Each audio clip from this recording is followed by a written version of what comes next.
Okay. Hey, everyone.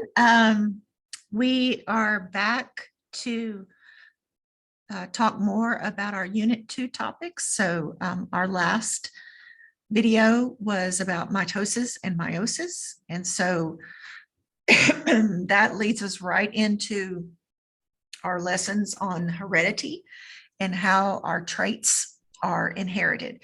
So from meiosis, we learned that during the formation of gametes, which are your sex cells, sperm for male, egg for female, that the genes get all mixed up through crossing over and independent assortment. So each gamete has a unique set of genes, and from some of them from the female parent and some of them from the male parent.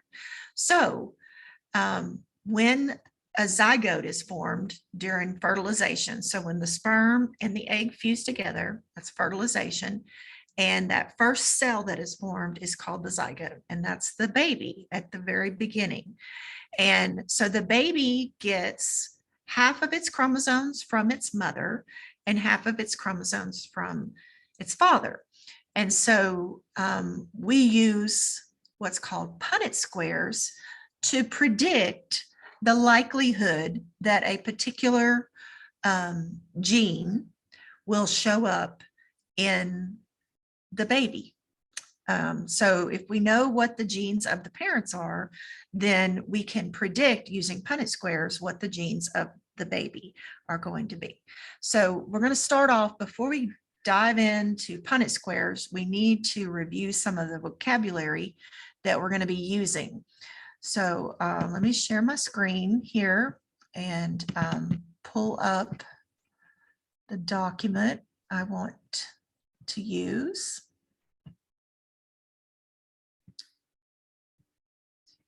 Here we go. Okay, so just a few key terms that you need to know. Need it to be a little bit bigger here. Let's bold it up. So a gene is a segment of DNA. And remember, DNA is a long strand of all those nitrogenous bases, adenines, thymines, cytosines, guanines, and DNA, whenever the cell divides, DNA winds up really tight into chromosomes, those X's. And so the DNA is segmented off into sections that are called genes. And so a gene is a segment of DNA that carries the code for a certain trait. So that might be your eye color is carried on a gene, or your skin color, or for animals, it might be whether they have black fur or white fur, things like that. Okay, so a gene determines the trait, and it's a segment of DNA. You have hundreds of thousands of genes in your DNA. Okay, so an allele is a different version of a gene. So remember, you get two versions of every gene. You get one from your male parent, your dad, and you get one from your female parent, your mom. And so sometimes those two alleles may be exactly the same, or sometimes they're different. Okay. Now we know that there are some genes that are dominant. And so a dominant gene is bigger. Dominant gene is the trait that shows up. Okay, so for example, there's flowers that can be purple or white. And in these particular flowers, purple is dominant to white. So if a flower has the gene for purple, then those flowers, if that flower makes baby flowers or offspring, then they're going to be purple too in most cases. So in human eye color, dark colored eyes like brown are dominant to lighter colored eyes like blue. So dominant is the trait that shows up. And so recessive is the trait that is hidden when in the presence of the dominant trait or the gene. Okay, so in order for a recessive trait to show up, then you have to inherit 2 copies of the recessive gene. You have to get the recessive gene from your mother and from your father, because if you get one dominant gene and one recessive gene, then the recessive gene is covered up and it doesn't show up. Okay. Now, heterozygous. Heterozygous is a term that we use to mean that a person has 2 different versions of the gene. So having 2 different alleles, because remember, an allele is a different version of a gene. Having 2 different alleles for a gene. And so we use letters to represent. So let me go back up here and add on to this. We represent with capital letters, like capital A. Okay. And then for the recessive gene, we use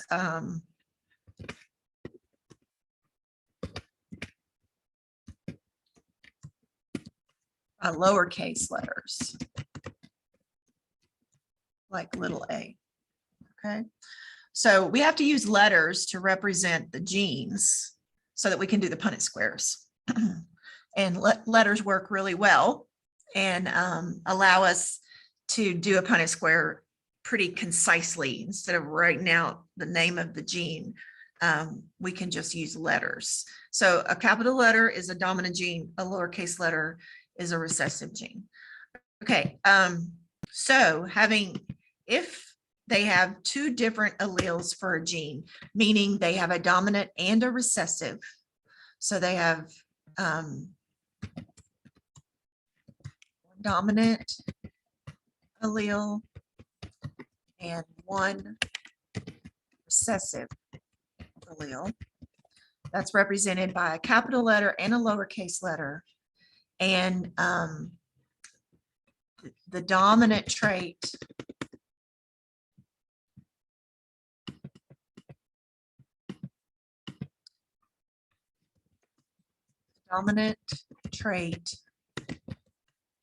overpowers the recessive. Okay. So just even though they have a dominant allele and a recessive allele, the recessive allele is hidden. And so only the dominant allele shows up. Okay, homozygous. And oh, another word, another word for heterozygous is hybrid. So you may have heard the use of the word hybrid when you're talking, for people who breed dogs. So if you breed 2 different breeds of dogs, like you breed a Labrador with a poodle, that is a hybrid. So we have lots of cute hybrids nowadays. My little dog is a Shawini, part Shih Tzu and part weenie dog. Okay, so he's a hybrid, which is also called a mutt. All right, so anyway, let's talk about homozygous. So homozygous means is having 2 of the same alleles or gene. Okay, so they can either be 2 dominant alleles and that would be represented with capital A, or two recessive alleles, which would be little a. And another term for this is purebred. We're going to do a little worksheet together in just a minute, and you'll see those terms used, purebred and hybrid. Okay.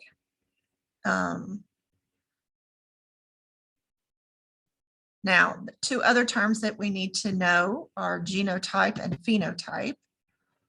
So the genotype is the genetic makeup of an organism. So that is represented by letters. So it could be two capital letters, meaning they have two dominant genes, or a capital and a lowercase, meaning they're heterozygous and they have one dominant gene and one recessive gene. Or it can be two lowercase, meaning they're homozygous recessive. So they have two recessive genes. And then phenotype is the physical appearance. So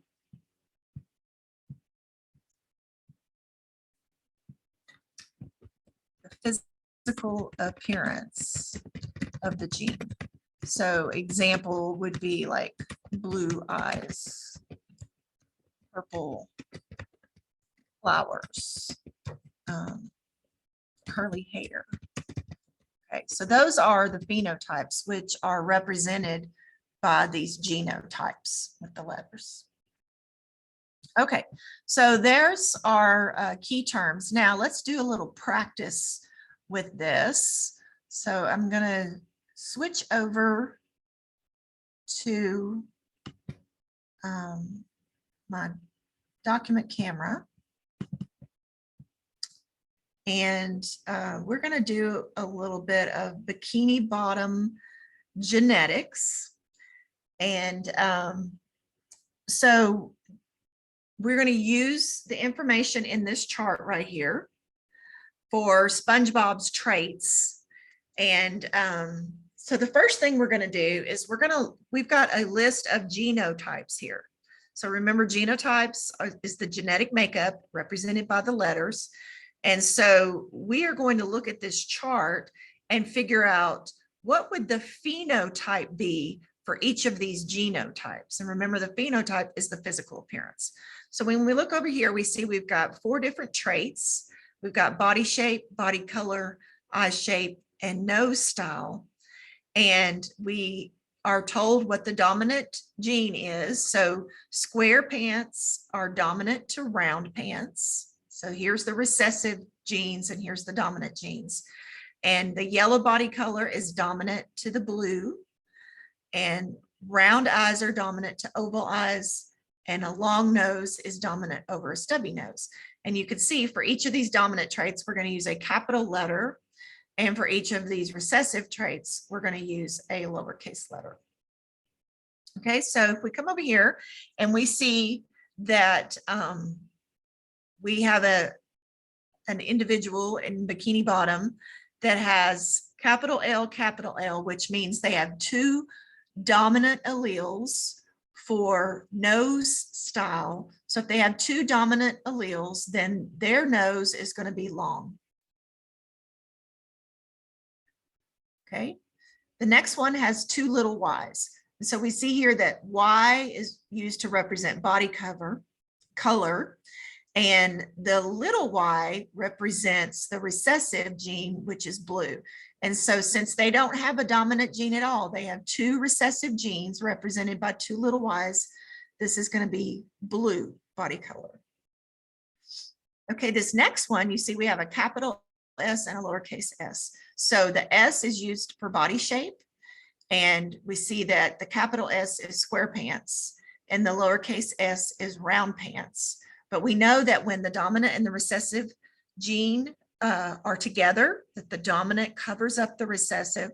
And so if they have a dominant and a recessive, which is represented here with capital S and lowercase s, that means they're going to have square because the dominant trait covers up the recessive. And then we have two capital R's. And so R is used for eye shape, and the capital R is for round eyes, and they have two capitals. So they're going to have round eyes. Okay. Just going through the rest of these real quickly. A capital R and a lowercase r means that they're going to have round eyes. Two lowercase l's means that they're going to have a stubby nose. Two lowercase s's means they're going to have round pants.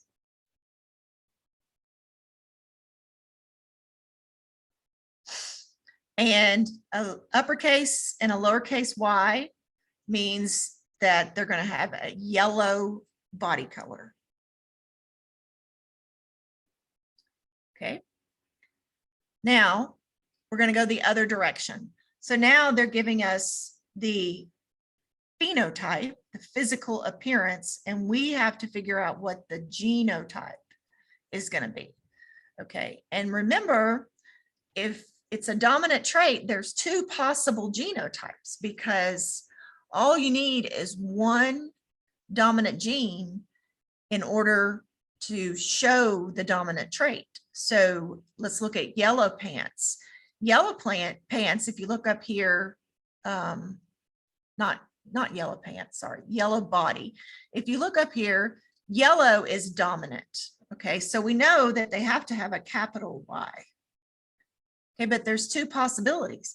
They can have two capital Y's and be homozygous dominant, or they can have a capital Y and a lowercase y and be heterozygous, but still dominant. Okay, so for every dominant trait, there's two possible genotypes. Okay, then if we go to round pants, though, round pants is recessive. So there's only one possible genotype, and we're using a little s for round pants. So round pants is going to be two little s's. Oval eyes is also recessive, represented by little r. And so if it's recessive, there's only one possible genotype. So it's going to be two little r's. Long nose is dominant. So there's two possible genotypes. So we use a capital L, and they could have two capital L's, or they could have a capital L and a lowercase l.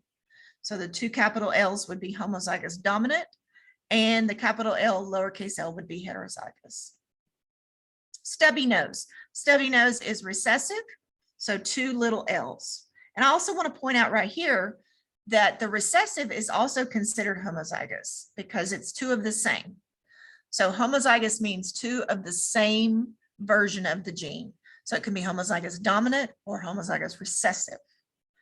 Okay, round eyes. Round eyes are dominant. So there's two possible genotypes, two capital R's or a capital R and a lowercase r. Square pants is dominant, capital S. So we can have two capital S's or a capital S and a lowercase s. The blue body is recessive. So has to be two recessive genes with two lowercase y's. Okay. And now we're going to determine the genotypes from the information. So instead of giving us just the trait, stubby nose, round eyes, or whatever, they're telling us specifically whether it's heterozygous or homozygous. Okay. So this first one says heterozygous for round eyes. So if I look up here and I see round eyes is represented with a capital R, so I know that there's a capital R, but it tells me that it's heterozygous. So that means it has two different versions of the gene represented by a capital and a lowercase letter. So big R, little r. Purebred is another word for homozygous. Remember me telling you that? So purebred means homozygous. And so homozygous for square pants. If I look up here, square pants is dominant with a capital S. And since it's purebred or homozygous, that means it's two of the same version. So that means that they inherited the same gene from the mother and the father. So that an example of that in dogs would be if you breed like 2 German Shepherds, that's going to be purebred. Okay, then homozygous for a long nose. So nose style, long, capital L for the dominant gene, which is long. And since it's homozygous, that means 2 of the same. So 2 capital L's. And then hybrid, remember hybrid means the same thing as heterozygous. So that means 2 different versions of the gene for yellow body. So yellow body is a capital Y. And since it's hybrid or heterozygous, it's going to be a capital Y and a lowercase y. All right, now let's solve some of these Punnett squares. This is not just SpongeBob. He has a whole big family that you probably never heard of.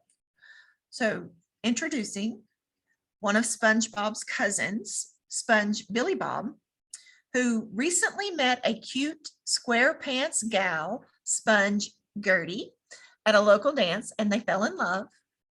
So we're going to be using this same information up here, this chart, to work some Punnett squares now. So now we're into the prediction part. We're going to predict what genes SpongeBob's cousin Billy Bob and Gertie, what kind of genes their kids might inherit. Okay, so when you're using a Punnett square, you see that you have a big square and it is broken down into 4 little squares. And so we use percentages when we talk about the probability that a certain gene will show up in offspring or children. So we sometimes use the word offspring because sometimes we're talking about plants and sometimes we're talking about animals and sometimes we're talking about SpongeBob and sometimes we're talking about people. Okay, so sometimes you'll hear me use the word offspring. So anyway, we use a Punnett square and we break it down into 4 quarters here. And so it's easy if you think about money, and there's 4 quarters in a dollar. And so 1 quarter is 25 cents. So we can also say that 1 quarter of this square is 25%. Okay, so each square in the big square is 25%. Okay, so keep that in mind as we're going through this. All right, so the first thing we have to figure out when we're doing a Punnett square, so step 1 is which trait is dominant and which trait is recessive. So what trait are we looking at, first of all? So let's read the question. If Sponge Gertie's father is a heterozygous square pants and her mother is a round pant, what is her genotype? So we're trying to figure out what Sponge Gertie's genotype is based on her parents. So we know that her father is heterozygous for square pants and her mother has round pants. So when I get a Punnett square problem, I like to underline those words that refer to the parents and the genotypes so that can help me. But so we're looking at, the trait we're looking at is square pants or round pants. So let's go back up here to our chart and see. So we see that square pants is dominant and round pants is recessive. And we're going to use a capital S for square pants, a lowercase s for round pants. So if we come down here, we can write that square pants is dominant over round pants. Okay, we have to know that. And then from there, we can determine all the possible genotypes. Okay, so there's always going to be 3. Okay, when you're doing monohybrid crosses, there's always 3. And whenever you see just a regular Punnett square, you know that that's a monohybrid cross. And if you have one dominant trait over one recessive trait, that's what that is, monohybrid cross. Now there are such things as dihybrid crosses, but those are a lot more complicated. We're not going to get into that. And there's also times when it's not, there's incomplete dominance and codominance, and we will get into that later. But for now, we're just going to look at complete dominance. And so we know that square pants is dominant over round pants. Okay. And so we can, every genotype that we can have, we're going to list here. So we can have two dominant genes represented by capital S, or we can have a dominant gene and a recessive gene, big S, little s, or we can have two recessive genes with two little s's. Okay, so let's try to figure out what the parent's genotype is. So step two, I'm just going to write step two here, is the parents' genotypes. So we know it's got to be one of these three here. Okay, so let's read the problem and figure it out. So Sponge Gertie's father is heterozygous. Okay, so we know heterozygous is a capital and a lowercase. So the dad is big S, little s. Okay, and then the mother, so we put a little X right here to show that they're going to have offspring. So it means they cross their genes. Okay, so it's an X. And then it says her mother is round pants. So if square pants are dominant over round pants and the mother has round pants, that means she has to have two recessive genes to have round pants. So that means she is little s, little s. So now we know what the genotypes of the parents are. So we're ready for step three. So step three is filling in your Punnett square. So one of the parents' genotypes goes across the top, one letter for each column. Let me draw a line. Okay. And then the other parent's genotype goes down the side of your Punnett square, and you have one letter for each row. Okay, so now I bring these letters down into each box of their column, and I bring these letters across into each box of their row. So this box is going to be big S from up here, comes down, little s comes in, big S, little s. And then in this box, I've got a little s, and then another little s. And then I have a big S coming down and a little s coming over. And then I have a little s and another little s.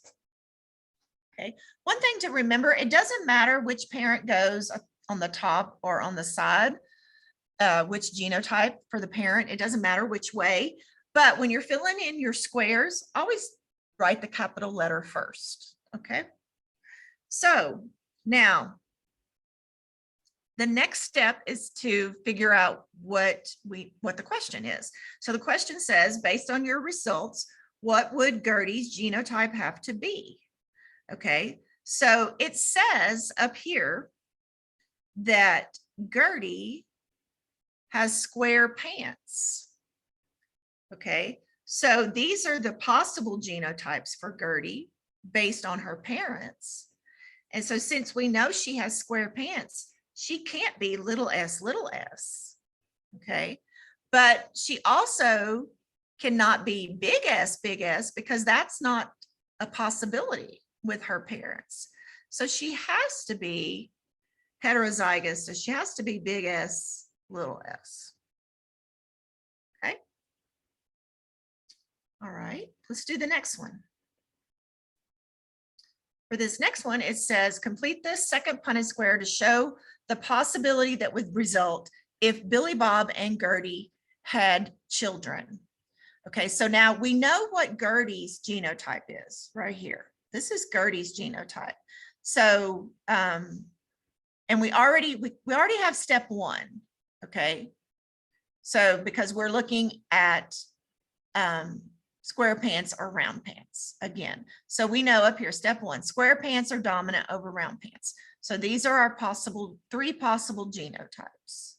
Okay, and just remember that the capital letters are going to be the dominant trait, so square pants, and the lowercase letters are going to be the recessive trait, round pants.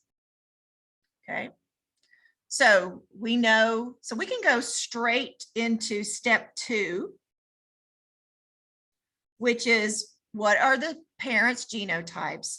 And if Billy Bob and Gertie are the parents. So Gertie is big S, little s, and her genes are going to be crossed with Sponge Billy Bob, who is heterozygous for square pants. So he is also heterozygous, means two different versions of the allele. So he's got a big S and a little s.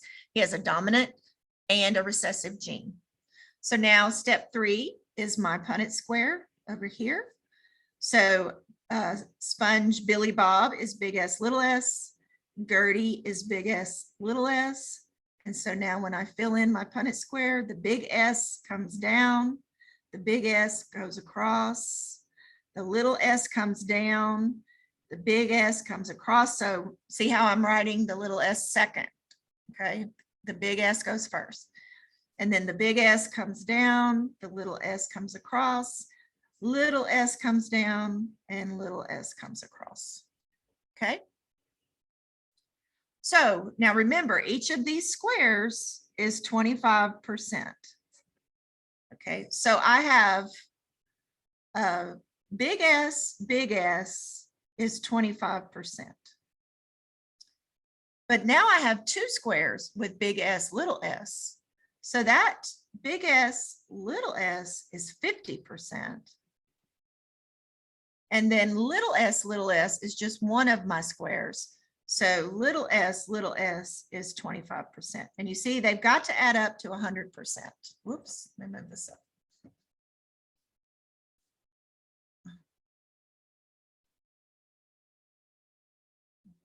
It's doing that.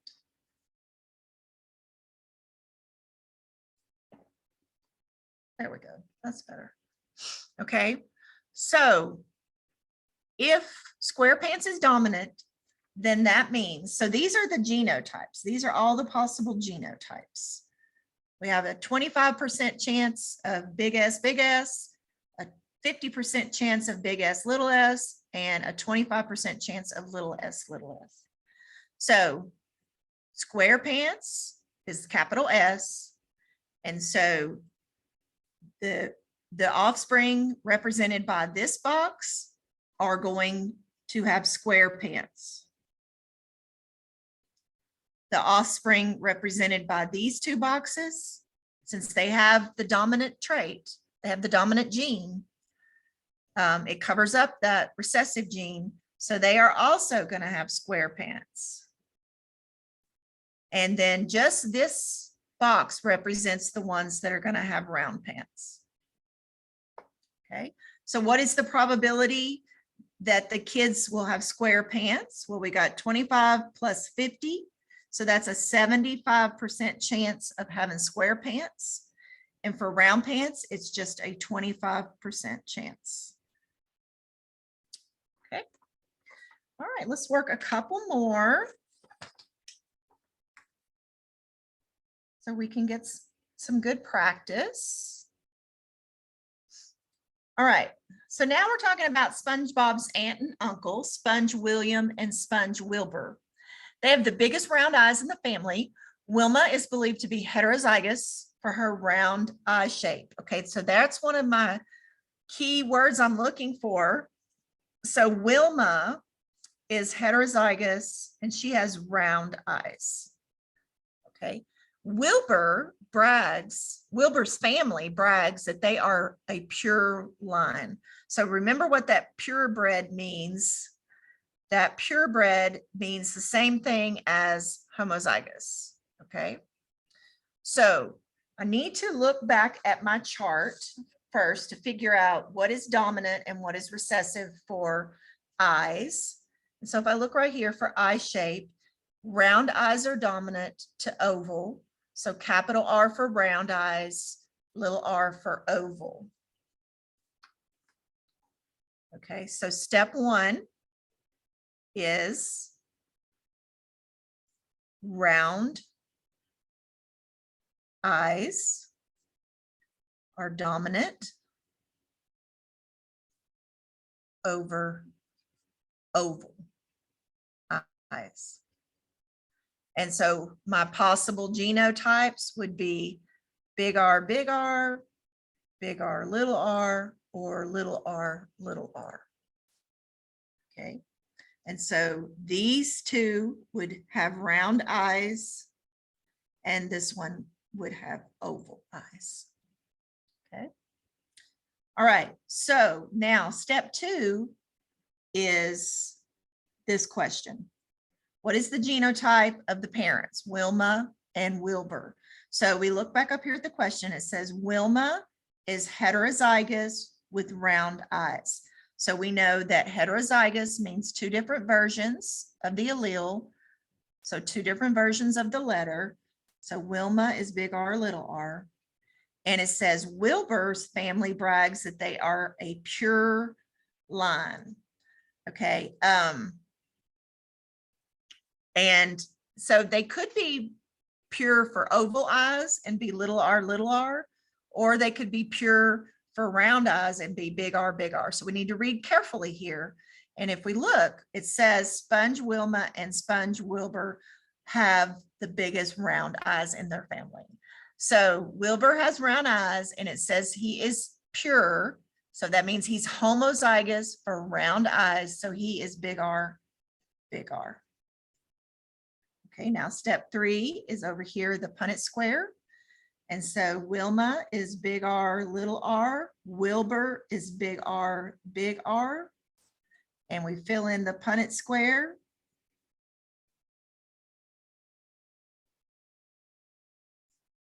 Remember, the capital letter comes first.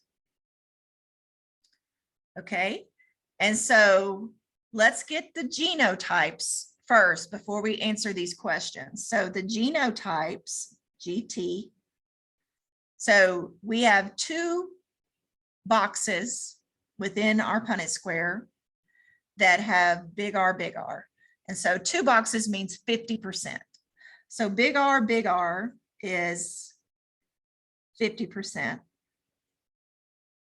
And then we have two boxes that have big R, little r. So that's also 50%. So big R, little r is 50%. Okay. And now we look over here and we see that big R and big R, little r are going to be round eyes. So that means we're going to have, for our phenotype, it's going to be 100% round. Okay, because this has two big R's, they're definitely going to have round eyes. And this one just has one big R, but that's enough. It covers up the little r. So the dominant gene covers up the recessive gene. So these are going to have round eyes. So 50 plus 50 is 100%. So what is the probability that the kids will have round eyes? 100%. And what is the probability the kids will have oval eyes? 0%. Okay, so now let's work one that doesn't give us any extra support. It's just a Punnett square there, okay? So we have to read the problem and figure out what the question is, what the dominant trait is, what the recessive trait is, what the genotype of the parents are. We have to figure all that out just by reading, okay? So it helps when you underline the important term, the key terms. So it says SpongeBob's mother is so proud of her son and his new wife, Sponge Susie, as they are expecting a little sponge. She knows that they have a 50% chance of having a little round pant, but is also hoping the new arrival will be blue, which is a recessive trait. So we know SpongeBob is yellow. but Sponge Susie is blue. So let's underline that. Blue is a recessive trait like Sponge Susie. Okay, so if SpongeBob is heterozygous for yellow body, what are the chances that the baby sponge will be blue? Okay, so first thing we have to figure out, step one, which trait is dominant?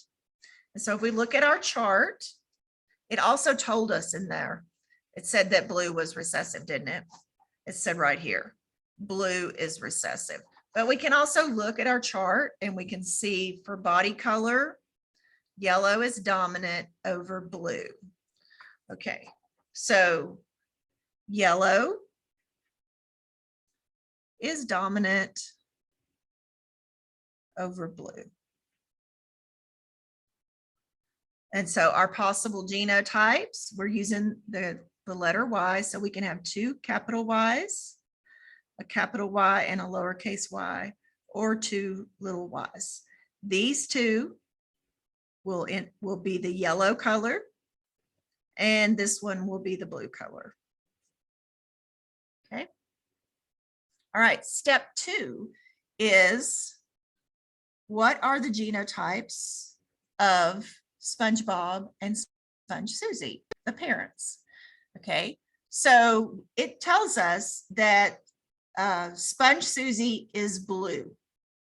Okay, so we know if she's blue, she has to have two recessive genes.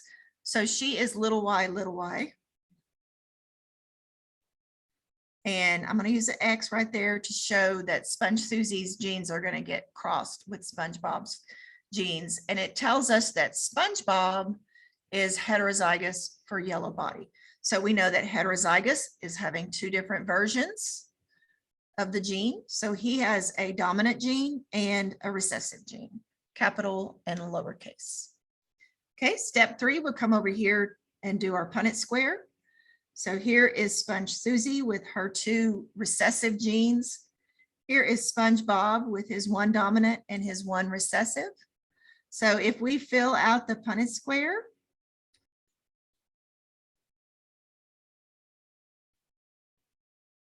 and I will tell you, I don't like using the letter Y because it's easy to get mixed up because the big Y and the little y look a lot alike. So whatever letter you're using, make sure that the big letter and the little letter look different when you do your Punnett square, because otherwise you're going to get mixed up. It doesn't matter what letter you use, you can use any letter, but I like to use the letter A. A always works, and the big A and the little a look very different. Okay. All right, so step three, here's our Punnett square. So step four, let's figure out what the genotypes are. So the genotypes, so I have two out of my four boxes that have big Y, little y. So I know that each box is 25%. So two boxes is going to be 50%. So big Y, little y is 50%. And then I have two boxes that have little y, little y. So that is going to be 50% for little y, little y. And so my phenotypes then are 50%. These are going to be yellow. So 50% yellow. And these are going to be blue. So 50% blue. And so my question says, what are the chances that the baby sponge will be blue? So here is the answer. So I'm just going to put a square around it. 50% chance that they'll have a blue baby sponge. Okay, let's do one more. There's a couple here, but just to keep it short, we're going to do one more. And of course, you can watch it again if you want to just see the process again. So SpongeBob's aunt is famous around town for her itty bitty stubby nose. Okay, so we've got aunt with a stubby nose. She recently met a cute SquarePants fellow who also has a stubby nose. Okay, so she met a fella that has a stubby nose, which is recessive. So sometimes they give you the information you need in the questions. Sometimes you have to figure it out. So would it be possible for them to have a child with a regular long nose? Okay, so step one is to figure out which trait is dominant. And so we know that stubby nose is recessive. And if we look over here at our chart, we see that the stubby nose is recessive to the long nose. So capital L for long, lowercase l for stubby. So long is dominant over stubby. Okay, so we can have two capital L's, a capital and a lowercase, or two lowercase. These two genotypes will have the long nose. This one will have the stubby nose. Okay, step two is what are the genotypes of the parents. So we know that the aunt has a stubby nose, so she has to be little l. And we're going to cross her genes with the fellow who also has a stubby nose. So he's little l. So step three is my Punnett square. So little l for the aunt, little l for the fellow she met. And so when you fill out this Punnett square, it's all little l's, right? So for step four, remember step three is over here. Step four, our genotypes are all the same. So we have 100% little l. And so that means our phenotypes are all going to be the same. And so 100% little l means 100% stubby. So my question is asking, would it be possible for them to have a child with a regular long nose? And the answer is no, because all will have the recessive genes.